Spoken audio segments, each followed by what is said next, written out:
Boa tarde, bom, a todas e todos que estão aqui nesse momento e boa noite, bom dia para quem vai nos assistir em outra situação.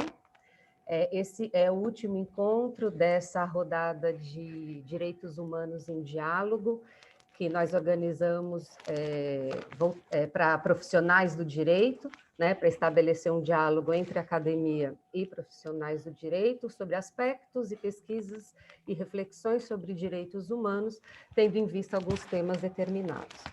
E hoje a gente tem o nosso último encontro, cuja o tema que nos reúne é em forma de pergunta, né, como tem sido essa edição. E a pergunta é: há limites para a violência produzida pelo sistema de justiça? Então, é a partir dessa orientação que a gente vai fazer esse diálogo entre os nossos 4 convidados. Então, hoje nós temos aqui o professor Sérgio Adorno, que é professor do Departamento de Sociologia da USP e é coordenador do CEPID-FAPESP, que é sediado no Núcleo de Estudos da Violência da USP. Temos também o professor Daniel Tourinho Pérez, que é professor do Departamento de Filosofia da UFBA. Temos Kenarique Bujiquian, que é desembargadora aposentada do Tribunal de Justiça de São Paulo e especialista em direitos humanos. E temos também a procuradora de Justiça, Eliane Pereira de Lima, do Ministério Público do Rio de Janeiro, e que é coordenadora de Direitos Humanos e Minorias dessa instituição. Então, eu agradeço imensamente vocês 4, para mim é um prazer enorme mediar essa mesa, a gente tem feito encontros muito legais ao longo dessas semanas, eu tenho certeza que esse vai ser mais um deles, né? Então, bom, dito isso e introduzida a mesa, eu gostaria então de passar a palavra para essa primeira rodada, né? A gente vai fazer, como sempre, 3 rodadas. A partir da segunda, o pessoal que está participando do curso pode começar a perguntar, comentar. E é isso. Então, passo a palavra para o professor Sérgio Adorno. Boa tarde a todos e a todas. Eu estou muito feliz de estar nesse debate. Já aproveito para parabenizar a Universidade Federal da Bahia, na pessoa da Mariana e seus colegas, né, por essa iniciativa que é realmente da maior importância e sempre oportuna, né, dada a realidade que vivemos no Brasil, não é de agora, mas que vem se agravando, né, com relação à questão da violência e o papel das instituições, que muitas vezes acabam reproduzindo a violência. Eu vou ser muito rápido, porque nós temos realmente muito pouco, então eu vou devolver a pergunta com algumas questões, eu não vou respondê-las, né. Em primeiro lugar, eu queria dizer o seguinte: eu, durante muitos anos, pesquisei o sistema de justiça criminal. Quando eu estou falando de sistema de justiça criminal, eu não estou falando apenas da polícia, eu não estou falando apenas do poder judiciário, eu não estou apenas falando da prisão, eu estou falando do encadeamento, né, que começa na polícia, mas que chega até o cumprimento da pena e, sobretudo, o cumprimento da pena em prisão, né? Então, falar de que este sistema também, de alguma maneira, não limita a violência ou reproduz a violência, significa tratar todas esse complexo de instituições. Eu tenho que pensar nos atores, eu tenho que pensar nas culturas locais, eu tenho que pensar nos ambientes, né, que são construídos a partir disso, eu tenho que pensar também as disputas de poder, né, que ocorrem entre os diversos atores no exercício das suas atribuições. Então, isso era a primeira questão que eu queria jogar. A segunda é que eu acho que, quando se fala nessa relação entre violência e instituições, nós temos que pensar na clássica fórmula do monopólio estatal da violência, né? O monopólio legítimo, não é a violência que é legítima, é o monopólio legítimo da violência. É claro que há toda uma grande discussão contemporânea a respeito da velha fórmula, né, formulada pela filosofia clássica, mas que na sociologia ficou conhecida a partir dos escritos de Max Weber e depois do Norberto Elias. A minha hipótese é que nós nunca tivemos monopólio estatal da violência nesse país. Na melhor das hipóteses, nós temos aqui um monopólio privado da violência. Então, eu acho que esse é o segundo aspecto que eu queria discutir. E o terceiro é algo um pouco mais filosófico, talvez o Daniel possa até explorar melhor, que é o famoso dilema entre aplicação da lei e aplicação da justiça. Né? Nós sabemos que aplicar tecnicamente bem a lei é um requisito, mas não necessariamente garante a justiça. Agora, aplicar a justiça ao arrepio da lei também não é um bom indicador. Então, como é que se faz esse exercício entre lei e justiça, justiça e lei, de maneira a coibir a violência e fazer com que as instituições não sejam reprodutoras da violência, mas, ao contrário, sejam dissuadoras da violência? Eu acho que é isso para começar. Obrigada, Sérgio. Muito bom. Passo, então, para a Kenarik. Olá, boa tarde para todo mundo. Uma honra estar aqui na Universidade Federal da Bahia. Agradeço a Mariana Poças, que me fez o convite, que me trouxe esse convite. É uma honra enorme estar nessa mesa, com todas as pessoas aqui que têm a maior admiração, maior carinho, a começar pelo Sérgio Adorno. Quando eu estava na magistratura, no início da minha carreira, eu faço parte de uma associação, chama Associação Juízes para a Democracia. O Sérgio Adorno teve uma reunião conosco. Isso deve fazer, acho que quase uns 30 anos. É verdade, é verdade. E foi muito impactante para mim, porque o Sérgio Adorno falou uma coisa que me pegou assim de chofre. Hoje, é claro, passou 30 anos, eu amadureci, eu cresci com aquela chacoalhada que ele deu. Ele falou assim: os juízes condenam mais negros do que brancos. Não sei se você lembra dessa nossa... Lembro. Foi uma 12 condenados e uma sentença. Aliás, um condenado e 12 julgadores em torno da mesa. É uma brincadeira, evidente.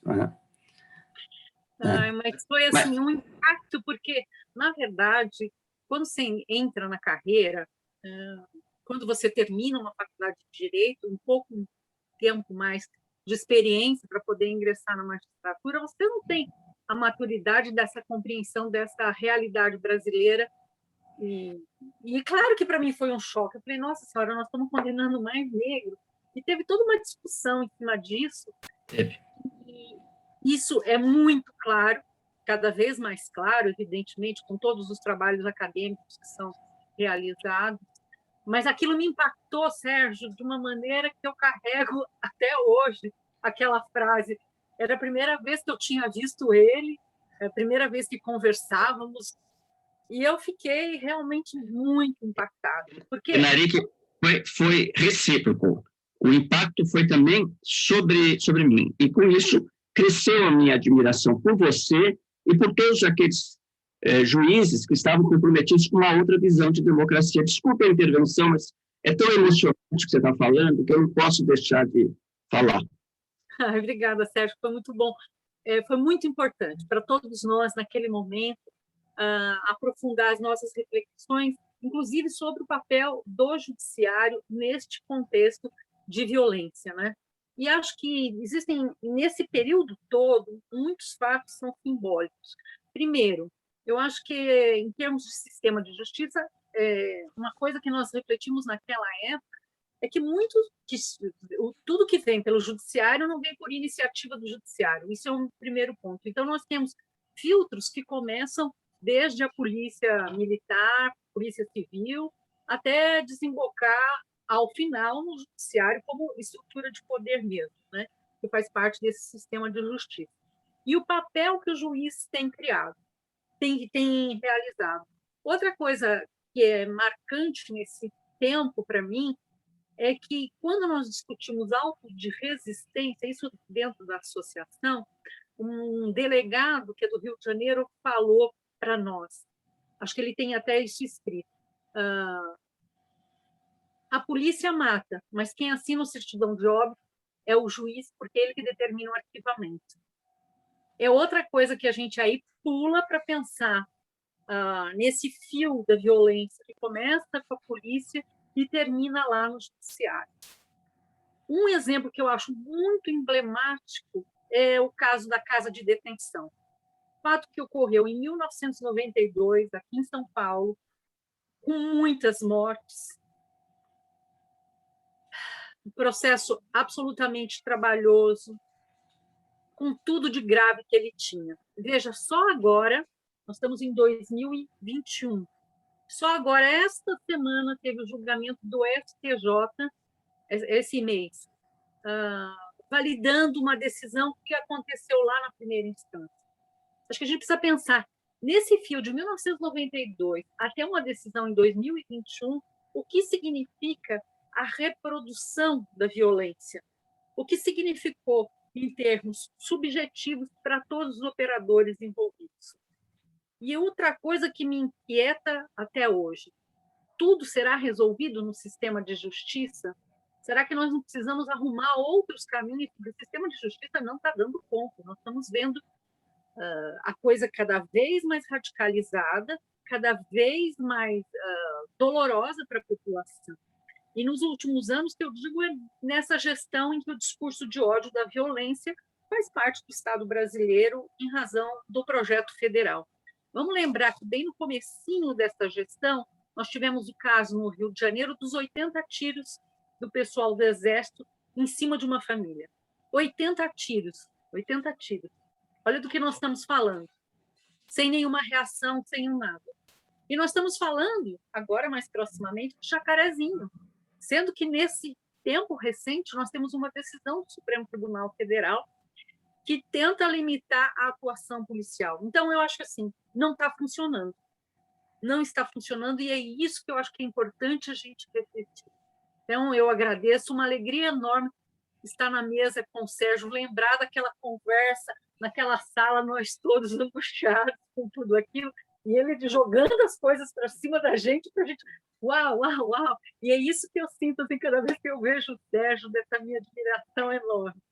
Muitíssimo obrigada, estou devolvendo a palavra, Mariana, que eu devo ter excedido 5 minutos. Ou então estou bem em cima. Mas, por favor, me corte quando acontecer de novo. Tá ótimo. Tá. Também, eu não sou muito radical, não, porque eu acho que o mais importante é a gente falar, né? Mas tá tudo dentro. Vamos lá, Daniel. Agora é você. Então, bom, quero agradecer também o convite e a oportunidade de estar aqui batendo esse papo com vocês sobre um tema tão importante.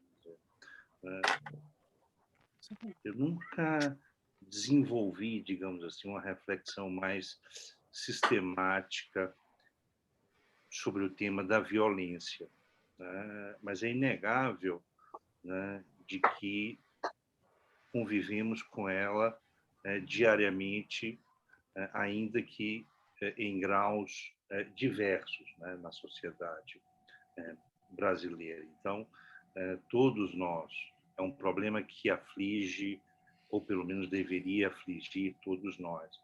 Eu queria começar, Sérgio fez uma provocação, né? Vamos ver se eu consigo, né? Eu acho que sim, eu acho que, né?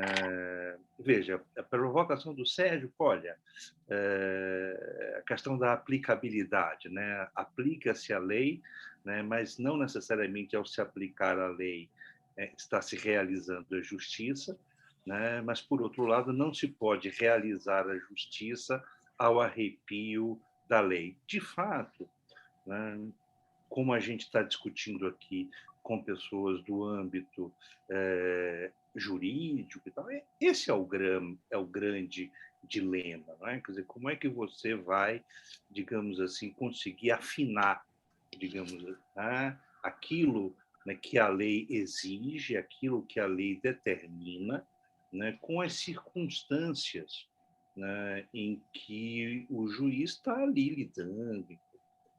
Essa semana teve um outro caso muito interessante, também um caso que durou muito tempo, né, mas, ao contrário, não se referia a um crime grave, se referia a algo absolutamente banal, né, um sujeito numa situação faminto, tentou, na verdade, roubar 2 bifes de frango, né? E o processo dele se arrasta 20 anos, até que agora, né, o STJ decide pela completa ausência de qualquer sentido, né? O crime não aconteceu, houve uma tentativa de furto, ele devolveu os frangos, ele estava em situação de fome, quer dizer, e ainda assim, né, a polícia achou por bem levá-lo, achou por bem instaurar o processo,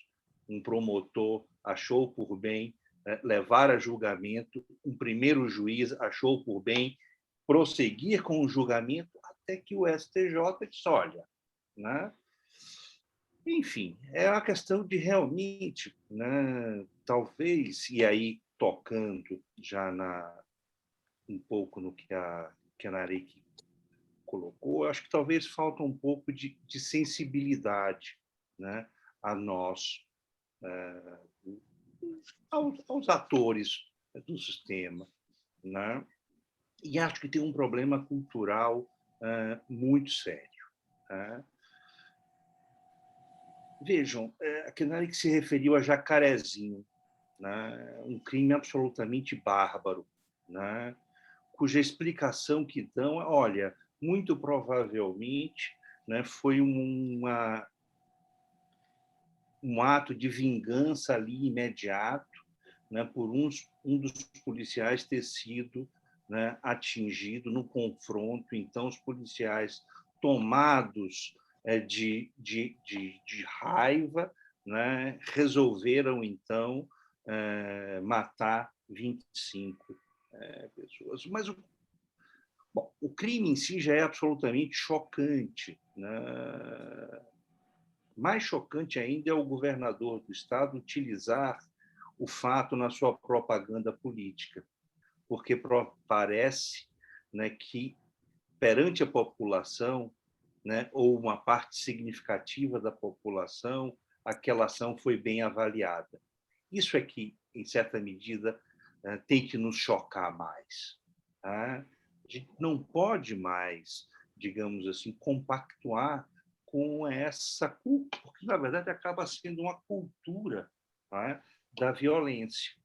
Né? Você pega os meios de comunicação, todos noticiam, e todos noticiam Jacarezinho, né? Mas eles noticiam de maneira, de maneira comedida, narrando o fato, né? Sem entrar em juízos de valor, juízos condenando a atuação da polícia, mas outros programas, né, justamente fazem o contrário, né? Entram no ar em defesa, né, absoluta daquela situação.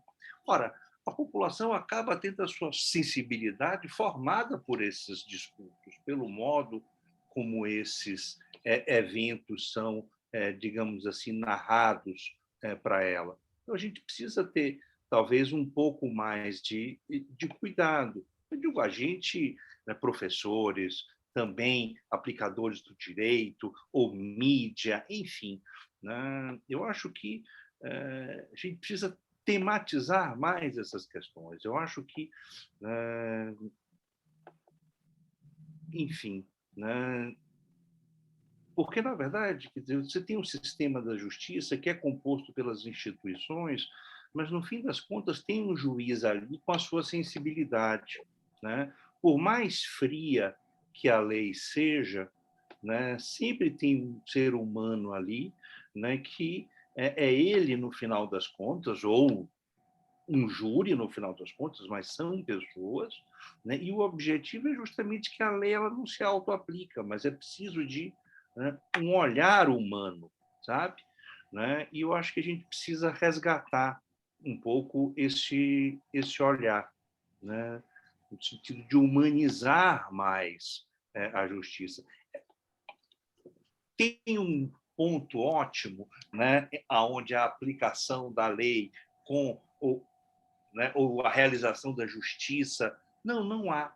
Sempre vai haver uma certa tensão entre lei e justiça, mas ela não precisa ser tão afastada, tão esgarçada à distância como na nossa realidade. Eu acho que a gente pode tentar encontrar alguns mecanismos de tornar o processo todo mais humano.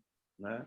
Veja, e aí, como a gente tinha prometido lá atrás, falar um pouquinho da Hannah Arendt, quer dizer, no fundo, né, o caso do Eichmann é quase, ou seja, o que é alguém que simplesmente aplica uma regra, né? E sem se dar conta de que a regra não é senão a vontade de um outro homem, né, que é Hitler. Em nenhum momento ele se coloca, né, a questão, né, que regra eu estou obedecendo, né? Essa regra que eu obedeço, ela é legítima? Não, ele simplesmente cuida recebe uma ordem, obedece a ordem, né? E isso é um pouco, talvez, né, uma certa mecanização. O direito tem, eu acho, um pouco essa pretensão, não é, de ser ascético, de ser, né, quase que, né, impessoal, né? Eu acho que não. A gente tem, talvez, paradoxalmente, né, colocar um pouco mais de pessoalidade o que não significa arbitrariedade, né? Mas colocar mais uma dimensão humana. Não sei, mas eu também já falei mais do que 5 minutos. Então, eu passo adiante. Obrigada, Daniel. Eu acho que a grande questão é como, né, fazer isso para trazer essa dimensão humana. Mas, bom, eu passo então agora a palavra para a Eliane.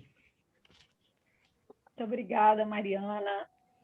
Agradeço a toda a organização na sua pessoa, agradeço a Duda, que me trouxe o convite alguns meses atrás, e quando eu perguntei com quem eu compartilharia a mesa, né, e ela me falou do professor Sérgio Adorno, eu imediatamente falei, não tenho a menor condição, porque era quem eu lia no final da década de 90, quando fiz um mestrado com o tema de gênero, né, e aí tinha toda uma questão do funcionamento das delegacias e se havia um espaço para mediação.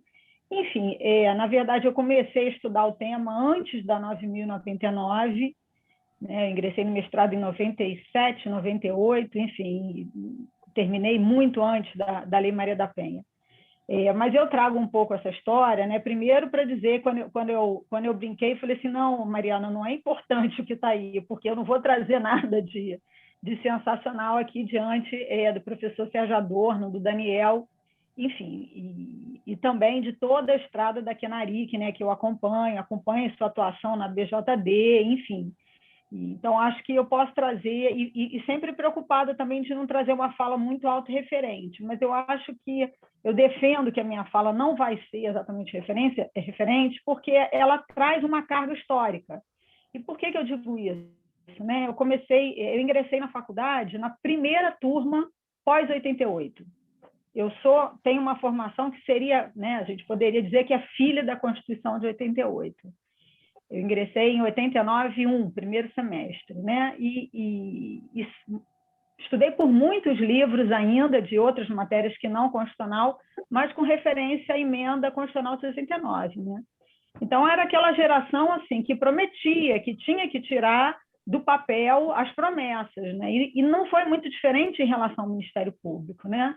A gente até brinca, né? Não é nenhuma brincadeira, mas constata que de toda a perspectiva de memória, verdade, justiça, reparação e mudança das instituições, esse último ponto a gente só poderia dizer que houve uma mudança efetiva na estrutura do Ministério Público, né? Mas aí eu acho que mais preocupada com as mudanças, eu acho que a gente tem que se apegar, e aí eu me baseio na professora Tula Pires, aqui do Rio, ela diz que o que chama atenção, e a gente tem que se preocupar e se mobilizar com as permanências, né? E mais do que as permanências, porque já que a gente está falando da banalidade do mal, né? Eu acho que é importante a gente lembrar que em 1990, então lá no meus idos de faculdade, nós tínhamos 90 mil presos no Brasil, né? O efetivo carcerário brasileiro gerava em torno de 90 mil presos. Hoje nós temos mais de 700 mil presos, né? Então, que mudança foi essa, trazida pela Constituição e pelo desempenho das instituições? A gente está falando aqui de Jacarezinho, não há como evitar, né? E aí eu também lembro dos meus anos de faculdade, em que eu sofri profundamente no dia do massacre do Carandiru, que eu sofri profundamente no dia da chacina da Candelária, que eu sofri profundamente no dia da chacina, naquela chacina de Vigário Geral, né? E aí, de 90 para cá, a gente tem todo um acompanhamento, sobretudo das mortes produzidas em atividade policial, né? Os famosos autos de resistência. A gente tem aí todo um caminho, um percurso que não conta só com a justiça interna, né? A gente conta com uma condenação do Brasil, uma das poucas condenações, a gente tem aí as condenações na ordem da dezena. A gente conta com uma condenação do caso Nova Brasília, que aconteceu nos anos 90, 94, 95, né, as duas chacinas.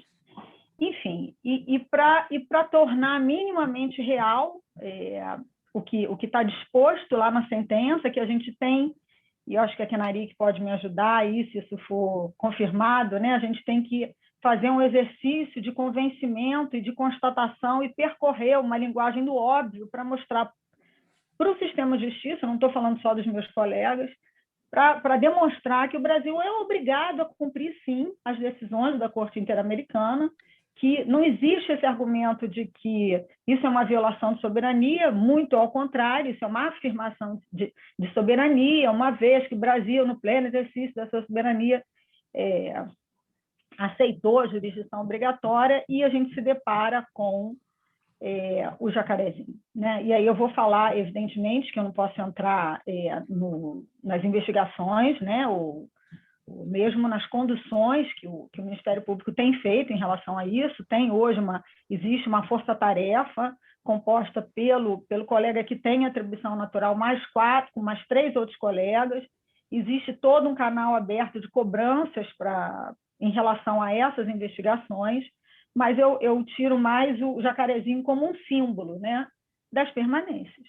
E aí eu falo das permanências porque, sem querer entrar no mérito, né, se o resultado, se a operação foi excepcional ou não, é evidente que eu tenho as minhas leituras, o número de mortes é excepcional. É a operação policial mais letal da história do Rio de Janeiro, né? Então, eu trago aí essas primeiras palavras para dizer que também todos esses exercícios acadêmicos, né, e eu me sinto muito pouco capacitada para fazer certas colocações aqui, porque eu quase que sou uma visitante, vamos dizer assim, do mundo acadêmico, né? Muito angustiada com a prática, faço mestrado e faço todo o resto, volto, algumas questões estão aplacadas e surgem muitas outras, enfim. Isso é uma coisa que eu acho até que me torna mais viva, com maior capacidade de reflexão e com alguma capacidade de elaborar e gerar mudanças que possam impactar na atuação da minha instituição e no sistema de justiça como um todo. Então, trago aí esses temas, né, do Jacarezinho, em comparação, né, com a década de 90, que a gente trouxe todas essas chacinas, com a questão do sistema carcerário, que de 90 passou para quase 700 mil pessoas, né, 1.000 sujeitos de direitos, né, enfim, para a gente começar uma conversa. E muito obrigada, é um prazer enorme estar aqui. Obrigada, Eliane. Bom, agora a gente passa então para a segunda rodada. Então, como a gente tem feito, está aberto para quem está aqui presente na sala, quiser comentar, pode comentar pelo chat ou pedir a palavra. Eu vou aproveitar o poder do microfone para já começar os comentários e retomar algumas coisas que vocês falaram. Eu vou começar pela Eliane, e para dizer que esse encontro é justamente para desviar dessa sua, digamos assim, insegurança, talvez, de vir aqui discutir com acadêmicos, porque justamente o que a gente está tentando é discutir a prática. A gente discute a academia, academicamente na academia, mas a gente precisa discutir a prática profissional. E porque o que você relatou, muitos profissionais do direito relatam. Quando eu entro na instituição, é muito difícil, a gente sai e estuda, daí volta e vê que continua fazendo, e mudar é muito difícil. E as práticas estão lá colocadas, e para nós, acadêmicos, elas nos desafiam profundamente na interpretação. E o sistema de justiça do Brasil é extremamente desafiador, né? Porque, para além dos desafios filosóficos naturais, que eu acho que a própria ideia de justiça coloca, como o Sérgio propôs para o Daniel rebater, e o Daniel falou, não tem resolução desse problema, é uma discussão filosófica que está colocada. O problema é que, empiricamente, no Brasil, a gente não está diante desse dilema no sentido mais reflexivo possível. A gente está diante de uma prática empírica que, historicamente, não promove justiça, a despeito das mudanças democráticas todas, constitucionais, Ministério Público, etc., etc. A gente continua produzindo uma injustiça fácil de ver, não é uma injustiça difícil, que precisa de uma grande reflexão. Nosso sistema de justiça mata em operação policial e absorve. Né? Eu estudo inquéritos policiais que envolvem mortes, né? Mortes envolvendo policiais, né? Alguns em operação, outros não. Mas eu vejo como o sistema de justiça trata. Esse exemplo que o Jacarezinho se encaixa, né? Que são policiais em operação policial, ou seja, em nome da justiça, em nome da segurança, em nome da proteção, entram na favela e matam, né? E provavelmente vão ser... o judiciário vai absorver eles, absorver no sentido de neutralizar o crime e arquivar, né? Então, esse é um baita desafio. Não adianta, como diz o Sérgio, não adianta a discussão sobre monopólio estatal da violência. Não está funcionando em nenhum sentido. E aí, a grande questão do Brasil, que eu acho que... A grande questão filosófica que aplica-se a lei e não faz justiça, esse é o grande risco do sistema moderno. Você pode aplicar a lei e não conseguir fazer justiça. E isso acontece no Brasil e acontece muito.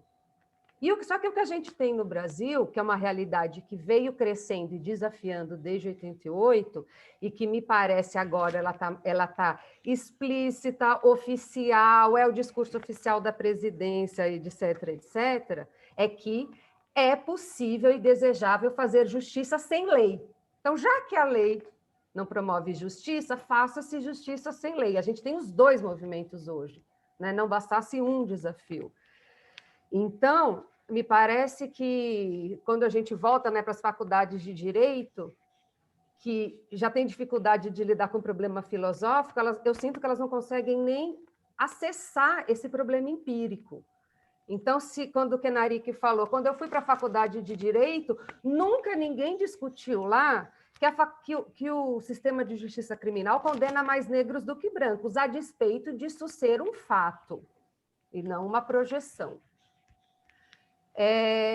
Se isso não era discutido lá, né, o que aconteceu com esses formadores, com a formação desses operadores, que não exerceram, não exercitaram, não se formaram para pensar o mundo empiricamente e as consequências do direito, né? Eles são pensados para operar o direito, mas não para pensar no que isso significa, né? Então, não é à toa que a gente vê também que é tão difícil. Por que é tão difícil humanizar e sensibilizar?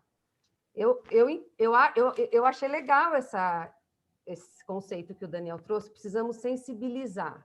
Agora, o que isso significa? Significa tornar os juízes aptos a enxergar determinadas realidades. Quer dizer, é um sensibilizar no sentido absolutamente amplo, né? Não é sensibilizar no sentido de ter pena, é no sentido de compreender certas coisas. O problema é como você faz isso com essa organização do jeito que não é treinada para isso. Sem falar em todas as questões morais e culturais envolvidas, que temos que falar sobre isso também, né? Inclusive na operação. As questões morais estão colocadas de uma maneira muito séria, que desviam, né, as compreensões de maneira importante. Isso deveria se falar também explicitamente. Mas existe todo um desafio para essa ampla e grande sensibilização. Enfim, é isso. Então, bom, voltamos então para a segunda rodada. Enquanto o pessoal está pensando e aquecendo os motores, como eu digo, eu volto a palavra para o Sérgio, pode ser? Sim. Bom, em primeiro lugar, Foi muito bom ouvir os colegas. Eu queria falar que, para nós, eu acho que essa dicotomia entre o acadêmico e o profissional também não é tão radical quanto a gente possa imaginar, né? Você não forma um profissional sem estar inserido num universo intelectual, conceitual, não é? Técnico, não é? E, é claro, e nós pesquisadores, nós somos observadores de algo que se constrói como real, não é? Então, por exemplo, uma das coisas que na minha formação como pesquisador foi muito importante foi ouvir, aprender a ouvir, afinar o ouvido, afinar a escuta, não é? Por isso que a gente muitas vezes tem que ter uma atitude meia, digamos, antropológica, sentar, esperar acontecer. Então, Kenari, eu para te responder, eu aprendi muito aquele dia. Sabe por que eu aprendi muito aquele dia? Porque eu também cheguei à conclusão que eu precisava entender o universo de valores nas quais os juízes atuavam. Quer dizer, eu também, de certo modo, era muito claro para mim que o resultado da investigação mostrava, não é, uma maior probabilidade de negros serem condenados comparativamente aos brancos pelo mesmo crime, não é? Agora, é preciso entender o universo de valores, não significa desresponsabilizá-los, mas significa situá-los no tempo e no encadeamento das suas consequências, não é? Então, eu diria também para a doutora Eliana que eu me sinto até muito lisonjeado com as palavras que são feitas, mas eu me sinto uma pessoa comum, eu quero aprender, eu quero ouvir. Então, quando eu converso com o juiz, eu nunca vou me colocar numa posição, eu sei e vocês não sabem, o que vocês sabem não me interessa absolutamente, não é? Eu acho que é esta interação, esse exercício, muitas vezes até dialético, que nos permitem, de alguma maneira, avançar. Abre a nossa visibilidade e a nossa compreensão, não é? Agora, eu queria também chamar a atenção, já que nós estamos discutindo a questão da violência, e sobretudo do uso abusivo da violência, que eu acho que este é um dos grandes questões do controle legal da violência no país, não é? Quando a pesquisa que eu fiz, ela não é uma pesquisa recente, portanto, eu teria que hoje refazê-la para ver se ela se confirma. É que o que me chamou a atenção é que uma nova economia do crime estava se constituindo nas últimas 3 décadas. Tu lembra onde é que eu mudo aqui a história do iPhone e do Jado? Alguém está ligado, espera só um pouquinho, Sérgio, deixa eu só desligar a pessoa aqui. Renumerar. Isso acontece. Desculpe, gente. Pronto, vai lá. Pode continuar?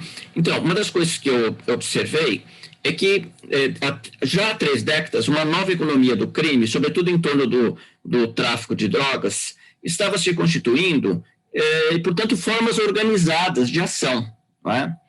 E eram formas que, de alguma maneira, tinham um impacto muito rápido e muito acentuado na sociedade como um todo, e, no entanto, o sistema de justiça como um todo continuava operando como ele fazia há 40 anos atrás, né? Sobretudo a polícia, qual era a política? Caçar bandidos, eliminar bandidos, que é o que a doutora Eliana colocou aqui, as permanências.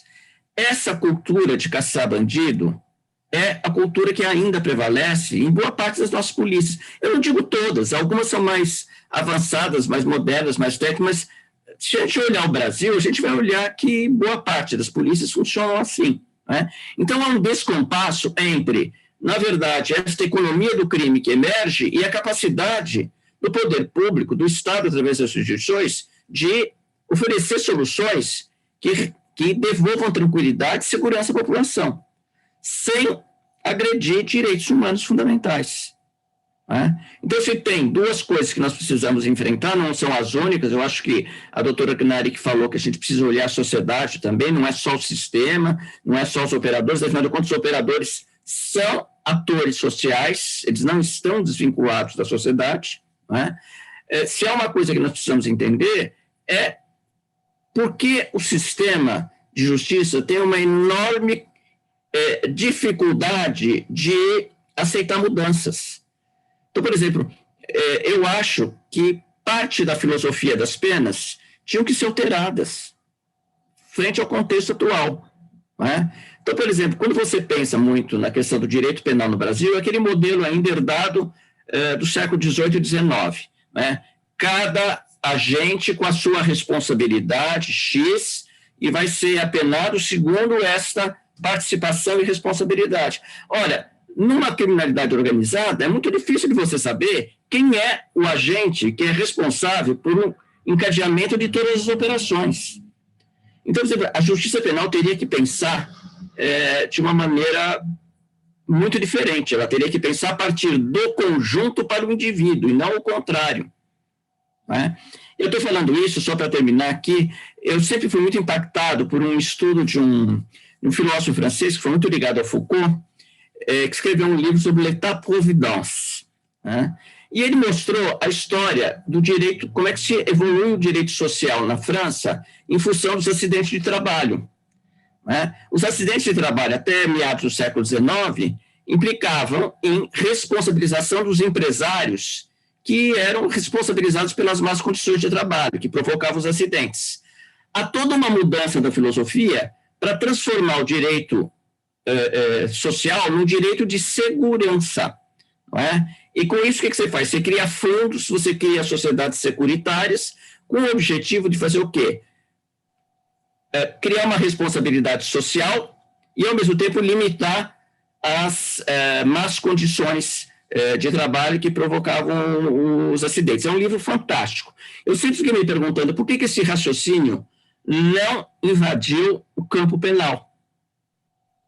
Né? Então, há também toda uma questão filosófica, política, etc., que precisa ser equacionada.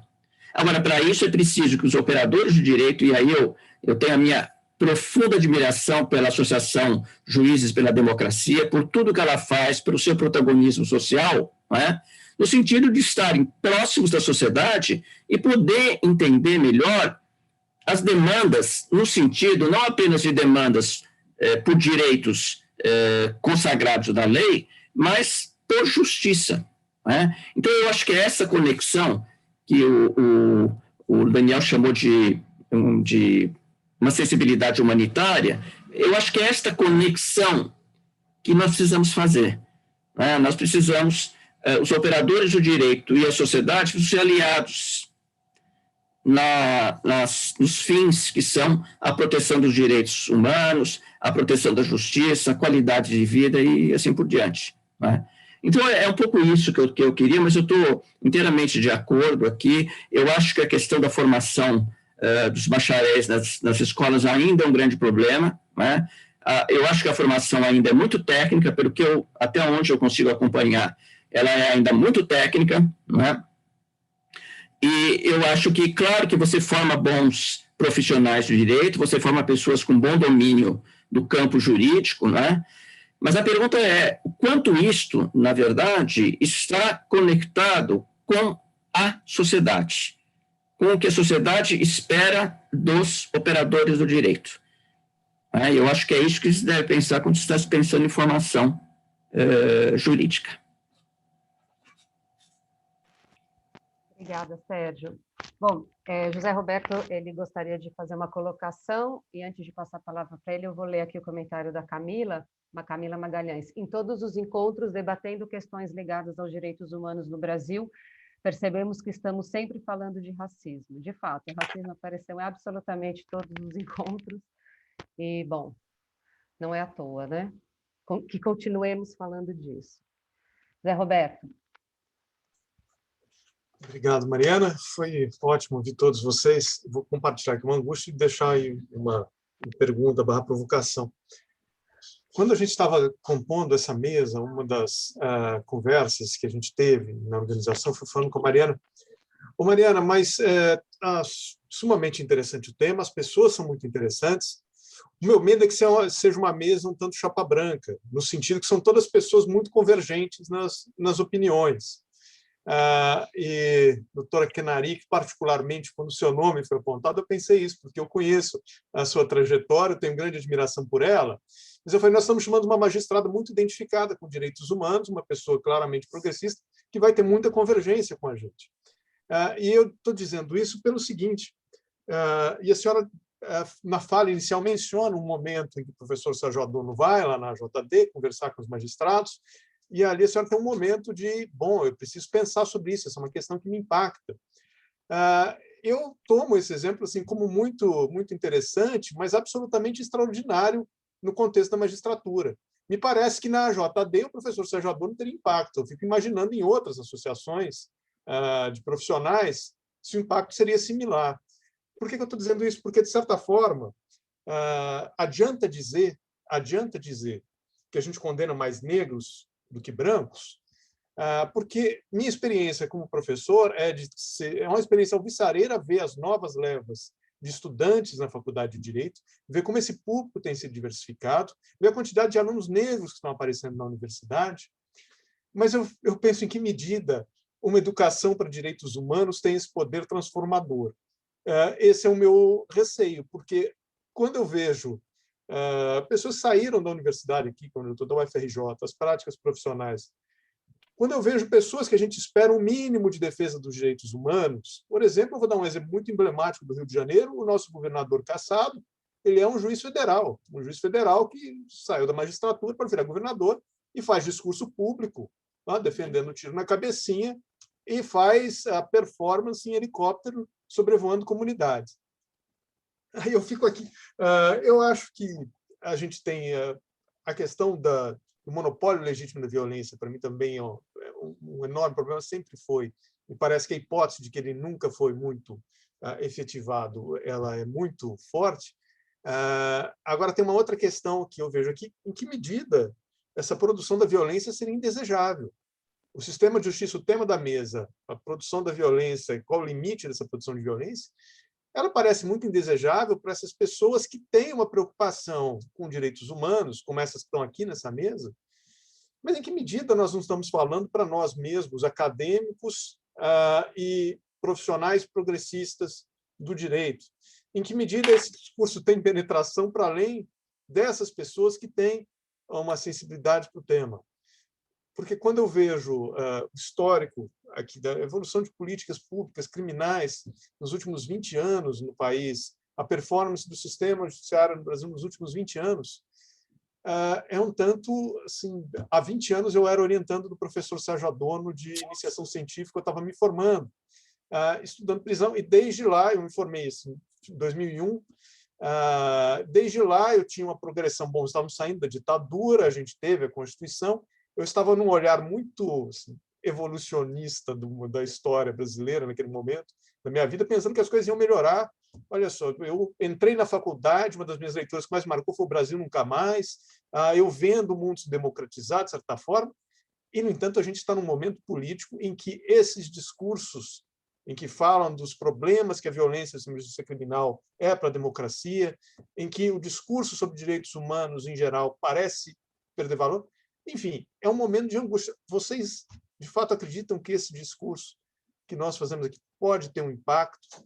Algumas pessoas vão ser sensibilizadas? Porque eu estou num momento cético e, de certa forma, eu queria ver vocês como essa educação para direitos humanos consegue ser transformadora.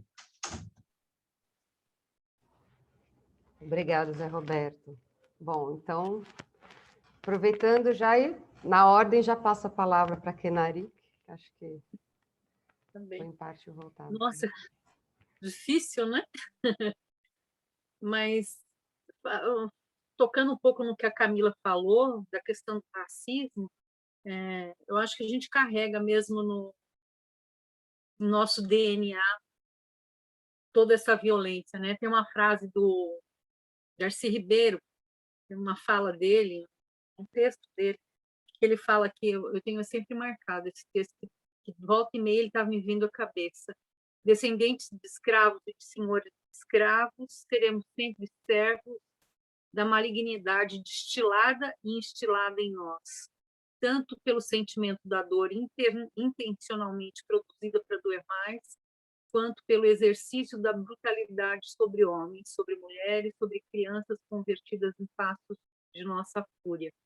A mais terrível das nossas heranças é essa de levar sempre conosco a cicatriz de torturados impressa na alma. e pronta a explodir na brutalidade racista e classista. Então, essa marca da tortura, da violência, parece que vem carregado. E essa superação é difícil. A gente passa por um ciclo, eu estou falando desse período, né, que pessoas eram trazidas para serem escravizadas e eram barbaramente torturadas. Portanto, violência na mão dos entes privados, né, das pessoas, de indivíduos que tinham essa possibilidade de realizar isso em outros seres humanos. Nós passamos pela ditadura civil-militar. Ali o Estado, e eu digo Estado porque o judiciário teve um papel no mínimo omissivo, em alguns casos não foi só omissão, em relação a tudo que acontecia, porque a tortura era relatada nos tribunais. E nós temos aqui, teve uma época que uma juíza lá do fórum que eu trabalhava, ela dizia assim, eu não sei por que cargas d'água caiu algum processo que ela constatou que houve tortura, né? E ela falou assim, não é que existe tortura mesmo? Você ouviu isso um juiz falar. Quer dizer, como se duvidasse, que os presos vinham, foi torturado, apanhei. Mas os juízes faziam de conta que não era nem relatado para a gente. Faziam de conta que isso não era nada. Desconsideravam por completo. E aí eu acho difícil quando o Daniel fala dessa sensibilização, porque tem aí um pano de fundo que coloca alguns sujeitos como inimigos. E são inimigos de todas essas pessoas. São inimigos que estão postos ali à sua frente. Então, é muito complicado a gente pensar nisso. Acho que educação em direitos humanos é fundamental. Não acho que vai resolver tudo, mas é absolutamente necessária. E, por mim, ter juízes que aplicam a lei hoje em dia, para mim já seria muito bom demais. Porque o que a gente vê é a não aplicação, é uma tentativa de não aplicação. E a gente tem que entender esse perfil do juiz, que vem desde a formação nas faculdades de Direito, com essa formação capenga que a gente tem, porque a gente tem alguma formação técnica do direito propriamente dito, mas que não é suficiente para você ser um bom juiz, né? Não é. Você tem que depois, às vezes, tentar pelas suas próprias pernas, tentar descobrir coisas, estudar coisas, se você quiser. Então, para mim, ter um bom aplicador de lei, hoje em dia, por tudo que a gente vê, eu já me ficaria realizada. E aí esse perfil de judiciário é muito complicado. Tem uma pesquisa de 2015, minto, feita pela AMD, que é uma associação de juízes, e eu vou dar aqui os dados que foram produzidos, só para a gente ter uma ideia de como é esse judiciário. Vamos ver aqui algumas... 90% dos juízes é a favor do aumento do tempo de cumprimento de pena para obter progressão de regime em relação a alguns tipos. 85%, eu estou arredondando, tá? É a favor de aumentar o tempo de internação dos adolescentes infratores. 84% é a favor do aumento do tempo de cumprimento da pena para ter livramento condicional. 80% acha que tem que aumentar a hipótese de internação dos adolescentes. 78% é a favor da ampliação de investigação sigilosa. Deixa eu ver mais alguma coisa que mostre isso.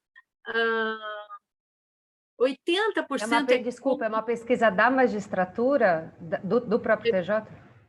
Não, é uma pesquisa feita por uma associação que chama AMD, Associação dos Magistrados Brasileiros, sim. que é a maior associação em termos numéricos de juízes. Não foi a própria AMD, teve pessoas técnicas especializadas que fizeram essa pesquisa. Né? Mas são impressionantes os dados, foi por isso que eu perguntei. É muito impressionante. Contra a supressão da figura do crime hediondo, que a gente sabe o que acarretou, especialmente em relação a tráfico de entorpecente. 71% a favor do aumento da pena mínima, quase 69,5% a favor do limite máximo do cumprimento da pena privativa de liberdade. Na época era 30, e agora nós tivemos um aumento para 40, né? 40 anos. Veja, na faculdade, a gente aprende que tem um autor lá do século XVIII, Beccaria, ele fala que não adianta o aumento de penas. Eu ouvi isso na faculdade, que não adianta, que é preciso ter efetividade, etc. Isso eu ouvi na faculdade. Depois eu vivi a lei de crimes hediondos, a lei de crime hediondos que radicalizou mais a pena, etc. E tal. Nós tivemos uma diminuição de pena? Evidente que não teve, não aconteceu nada disso, apenas não, de crimes. Evidentemente que isso não aconteceu. Então, está mais do que claro que aumento de pena, mas que a prisão, etc., não resolve. Mas o que essa pesquisa mostra? Justamente que os juízes querem isso. São índices altos. Tudo que eu falei é basicamente acima de 70% dos juízes. Então, assim, eu fico pensando, que perfil é esse do juiz? O que nós estamos formando na faculdade de Direito e o que depois aparece? Magistratura. Eu estou falando da magistratura, que é o órgão, assim, o poder que eu mais conheço pela vivência, né? Então, eu acho que se a gente não acabar com esse paradigma de entender que réu é inimigo e, portanto, a ele não se descarta direitos humanos, direitos fundamentais, nós não vamos conseguir avançar. Eu confesso que a gente já refletiu muita coisa, pensando que era importante, por exemplo, a matéria de direitos humanos, no concurso de ingresso, a JD chegou a fazer essa proposta, que pelo menos estudassem, pelo menos soubessem que tem as convenções. Foi também uma pesquisa que mostrava que os juízes pouco tinham conhecimento sobre as convenções internacionais de direitos humanos. Então, eu acho que isso acaba redundando nessa resistência. É sempre assim? É tudo assim? Não são todos os juízes que são assim, mas eu estou falando desse perfil generalizado. Tem uma resistência, isso também está comprovado em alguns setores, alguns tribunais mais, outros menos. Eu sou do Tribunal de Justiça, fui do Tribunal de Justiça de São Paulo, que é extremamente conservador nessa matéria penal, que tapa os olhos, muitas vezes, para essa violência e resiste à aplicação de qualquer norma que possa, eventualmente, beneficiar, vamos dizer assim, aí eu quero dizer, aplicar a lei, um réu. Vou dar 2 exemplos que eu vivi diretamente. Nós tivemos o primeiro HC coletivo do Supremo Tribunal Federal, que determinou que mulheres presas em relação a determinados crimes que tivessem filhos pudessem ficar em liberdade, na fase preventiva ainda, né? Na fase do processo de conhecimento. Eu ouvi, quando recebemos esse HC, claro, todos os desembargadores se reúnem, se encontram, tem sessão, a troca de ideias. Eu ouvi desembargador falar: eu vou resistir o que eu puder para aplicar essa decisão. É uma decisão judicial, gente. Quer dizer, como é que você vai resistir a aplicar uma decisão judicial? Você é um desembargador, se você não tem noção disso. Eu ouvi isso com todas as letras na Câmara que eu trabalhei. Teve um caso que aconteceu comigo. Eu determinei expedição de alvará de solturas em alguns casos,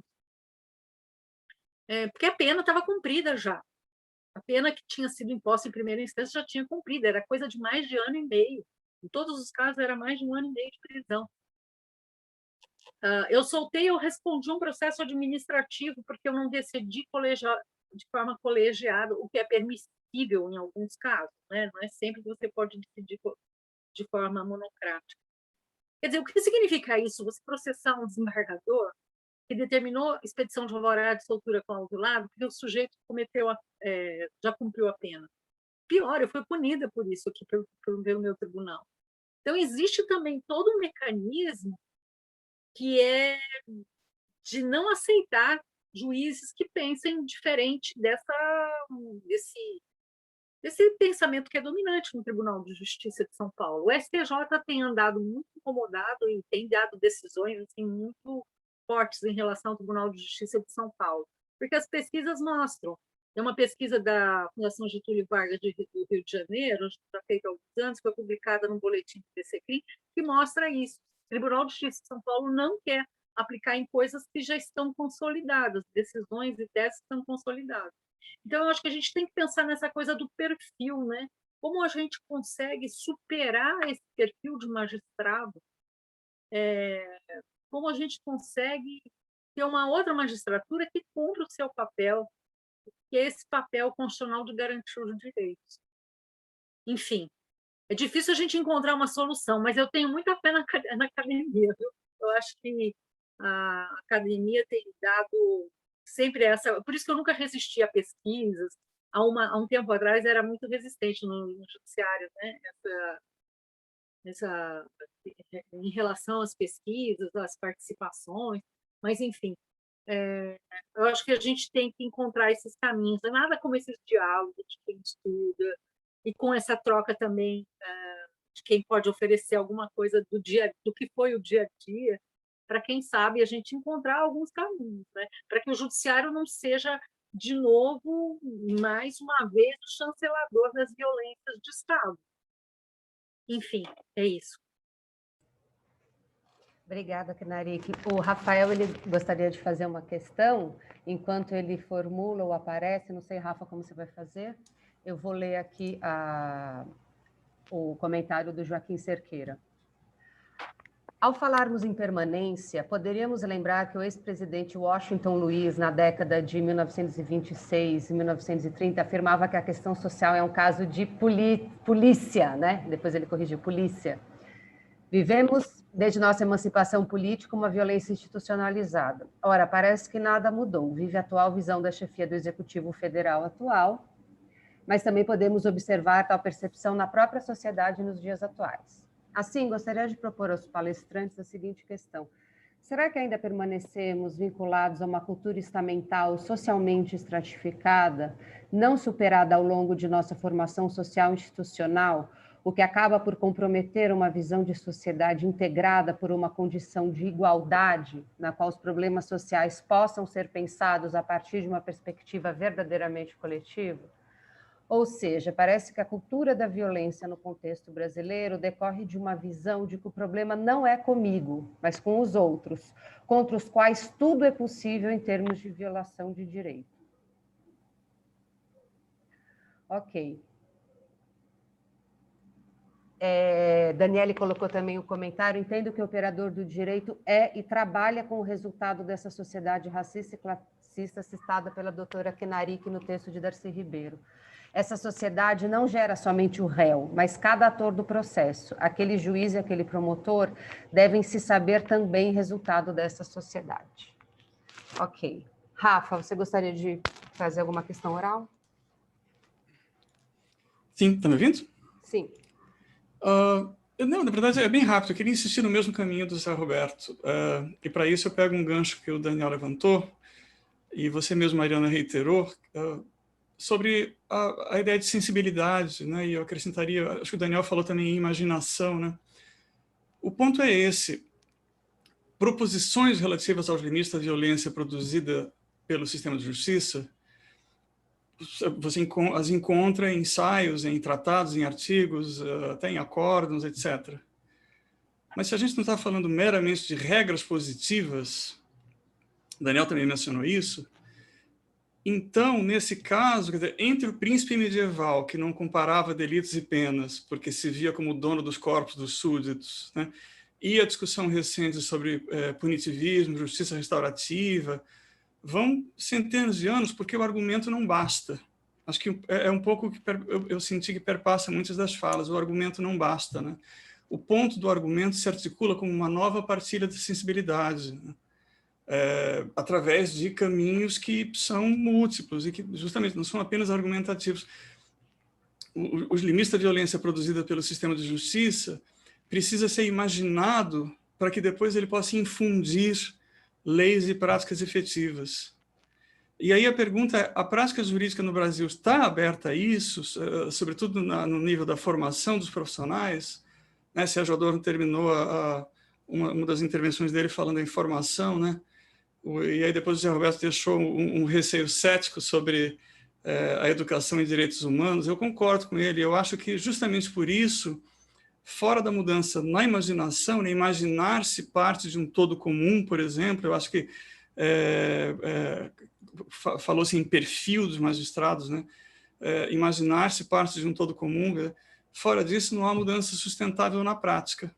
Então, fora de mudança na imaginação, não há mudança sustentável na prática. Enfim, é uma proposta uma pergunta meio torta para quem quisesse pegar nisso. Obrigada, Rafa. Ok, então, aproveitando já que estamos entre filósofos, Daniel. Não, então, vocês conseguiram me entender a mim melhor do que eu consegui me expressar, porque, na verdade, né, quando eu falei em sensibilização e tal, no fundo é isso, quer dizer, procurar desenvolver um certo modo de ver as questões, né? E aí você pode chamar imaginação, juízo ou sensibilidade, né? Ou um certo tino, para ficar uma coisa ainda mais imprecisa, né? Um certo tino do que é o justo, do que é... Tem uma questão que a Daniele coloca que eu acho que é muito séria, né? E tem a ver um pouco também com o que o Rafael fala agora. Quer dizer, eu tenho uma certa dúvida, na verdade, se há uma sociedade brasileira integrada, tá certo? Né? Há pessoas que moram no território, né? Que compartilham algumas vicissitudes da vida, né? Mas falar num povo, né? Ou numa sociedade brasileira, né? Como uma comunidade de destino ou como uma comunidade de origem, né? Como um projeto que se constrói coletivamente, né? Eu tenho alguma dificuldade em ver isso, né? E nos últimos tempos, então, mais dificuldade ainda. Agora, né, isso não é por nenhuma outra razão, senão porque não há nenhuma sina, isso que eu quero dizer, natural nisso. Quer dizer, o fato de que há uma série de questões que permanecem, e elas, de fato, permanecem, né?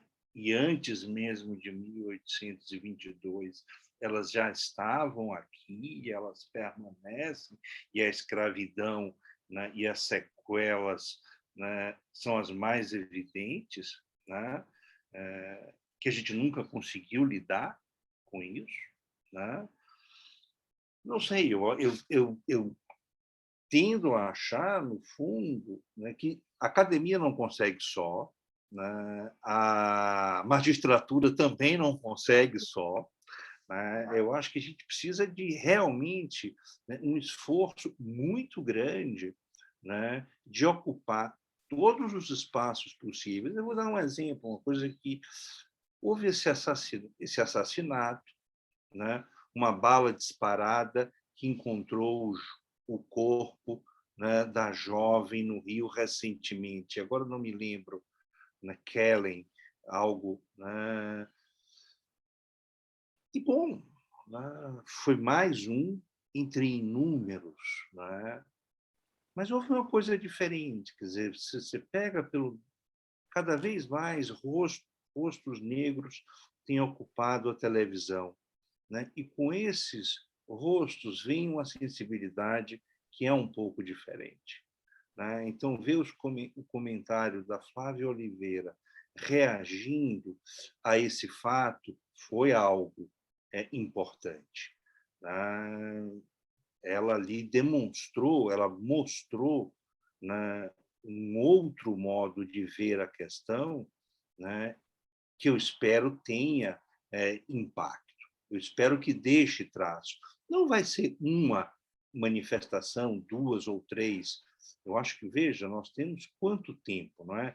De mandos e desmandos e de violência, né? Há um passado muito, muito pesado com relação ao qual nós precisamos, com relação ao qual a gente precisa lidar. Mas a gente precisa, efetivamente, lidar com ele. Não, mas eu temo isso, quer dizer, que a gente... Não, nós estamos condenados a sermos essa sociedade dividida, nós estamos condenados a essa sociedade que naturaliza a violência por conta do nosso passado. Não, a gente não está condenado. A gente precisa realmente encontrar são atores que estejam mais e mais dispostos, né, a compartilhar, né, esse sensível, de uma certa, ou seja, uma nova partilha do sensível, para usar o título do livro, né? E encontrar novos atores, né? Então, os juízes pela democracia é fundamental, né? Precisa ocupar um espaço maior na imprensa. Isso é uma coisa que eu tenho insistido, né? Eu acho que a pandemia tornou nos trouxe coisas interessantes. Uma delas foi uma aproximação maior, né, da academia com a imprensa. Nunca vi tanto cientista falando na imprensa, né? Eu acho que também a gente precisa ter mais juízes para a democracia falando, né? Mais membros do Ministério Público comprometido com os direitos humanos falando, ou seja, os veículos de comunicação também precisam, né, se comprometer com esse projeto, né? Mas, enfim, era um pouco isso que eu tinha. E apareceu uma outra questão enorme aqui, mas é Mariana que Vou ler aqui. Só complementar, eu posso falar alguma coisa, Mariana? Pode. Não, é só para falar que Daniel falou da imprensa. Acho que a imprensa também tem um papel fundamental, embora não seja, vamos dizer, do sistema de justiça, ele tem tido um papel fundamental nessa violência, às vezes alimentando e retroalimentando, às vezes levando à produção de normas muito mais rigorosas. A lei de crime hediondo é um grande exemplo, né? Depois do assassinato de uma moça, houve uma campanha televisiva, né, para o endurecimento das penas, a forma como trata as pessoas que são processadas. Eu acho que a gente tem que pensar, em algum momento, eu não sei como, embora não seja do sistema de justiça, que papel é esse que a imprensa tem tido em relação à questão da violência, né? Era só isso, só uma observação. Porque o Daniel falou nessa última fala, e na primeira também ele falou, e eu fiquei com isso na cabeça. Nossa, a imprensa é uma coisa que a gente precisa debater, porque alguma coisa é um setor que causa também muitos danos, né? Claro. Deixa eu só... veja, uma maneira de responder a pergunta que nos orienta a todos, né? Qual é o limite da violência? No fundo, a gente pode responder, e sem cometer grande injustiça, que quem define o limite é a imprensa. Tá certo? Né? Quem define, porque é a esfera pública, é aquilo ali que a sociedade considera razoável, né? E um pouco a sociedade se informa, né, a partir dos mecanismos que são dados a ela para ela se informar. Então, ainda que seja, bom, claro que o limite da violência é a lei, mas como há uma tensão, veja que certos atos da polícia para uma televisão são legítimos e para outra não. Então, há uma disputa aí, essa disputa precisa ser encarada, né? Acho que não... né? Acho que programas... Quantos programas cultuam a violência? Um monte. Né? Um monte. Né? Quantos combatem a violência? Pouquíssimos. Né? Se é que algum. Né? Ok. Bom, eu vou passar para Eliane. Antes de passar, vou só ler a pergunta da Caroline e também lembrar que, não vou perder essa oportunidade, quando a gente aqui coloca em questão, em dúvida, e acho importante fazer, como o José Roberto fez, quer dizer, educação em direitos humanos, ou educação em geral, ou educação para democracia, dá conta de mudança, não dá conta de mudança. Eu acho super importante essa provocação, né? Porque é uma autocrítica que nós, defensores dos direitos humanos e tal, temos que fazer, mas não é uma sina, como diz o Daniel. Então, eu acho que esses momentos, já que a gente está falando, já que a ideia do Eichmann, né, serve muito como contramodelo, a Alemanha é um grande modelo de atuação ante a violência via educação. Tiveram outras ações, né? Claro, que a Alemanha fez em relação ao nazismo, condenações, uma série de sanções de várias ordens. Mas a Alemanha tem uma política de conhecimento, de história e de discussão valorativa sobre o nazismo, que o nazismo fez, enorme. Então, assim, é uma educação para direitos humanos, não só, é uma educação sobre história, é uma educação sobre instituições, é uma educação política mais ampla, né? Mas que aparentemente consegue passar uma mensagem a despeito, claro, a gente tem movimentos nazistas na Alemanha hoje, a gente sabe, mas você tem um grosso, né, uma comunidade escolar que se forma, que ela essa discussão, ela não se furta essa discussão ela está colocada explicitamente, por mais dolorosa que possa parecer. Bom, dito isso, vou ler a Caroline.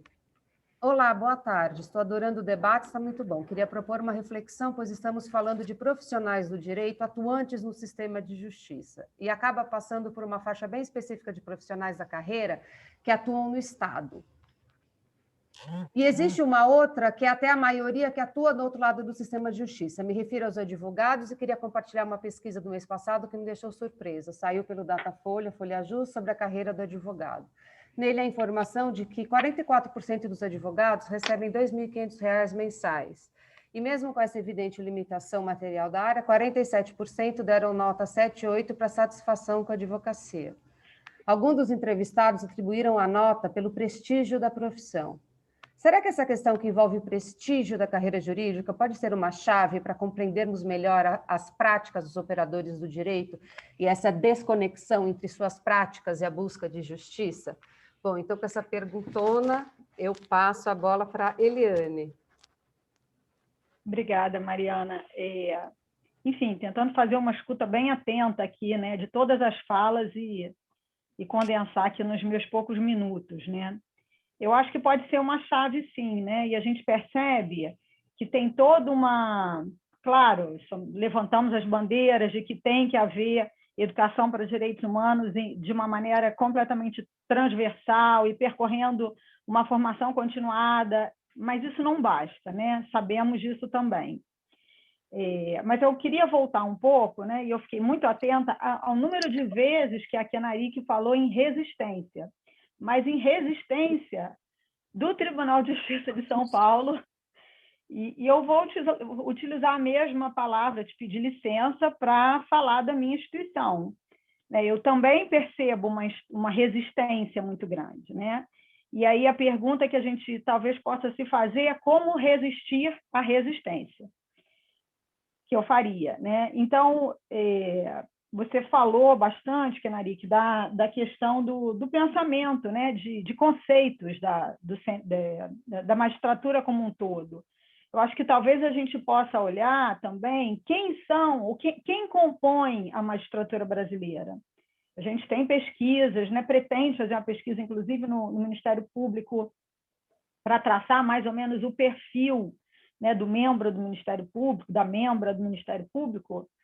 Muito provavelmente, né, o que a gente vai achar? A gente vai achar aí uma composição de certamente mais de 90% de brancos.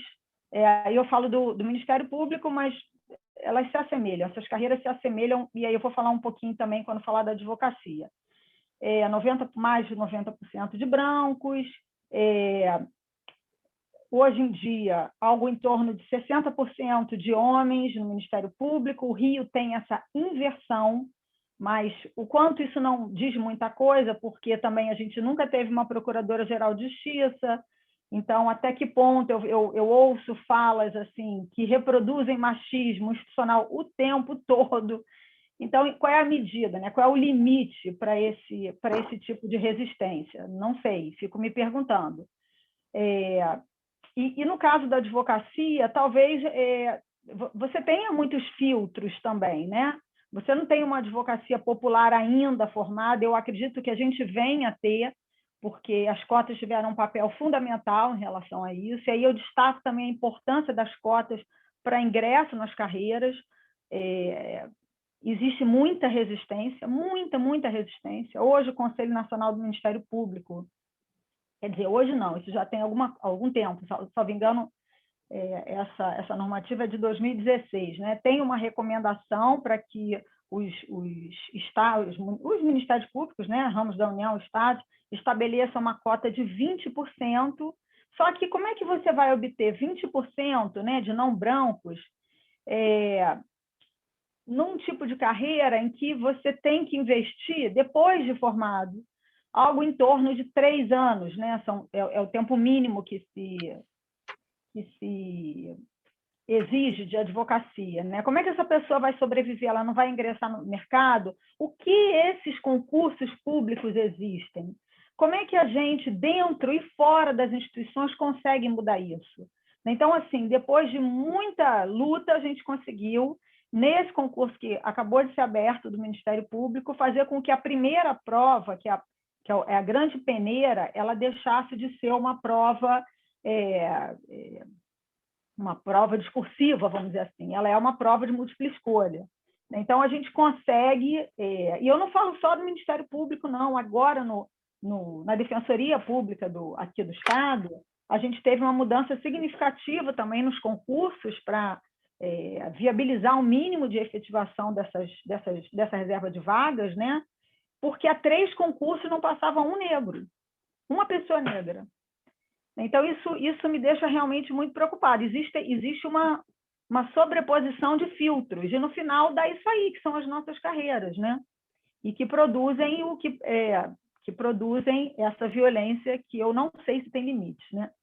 E aí eu vou também puxar um gancho para falar um pouco das minhas reflexões sobre violência, e que talvez, às vezes, quando a gente sai, está lendo um livro e percebe não é isso.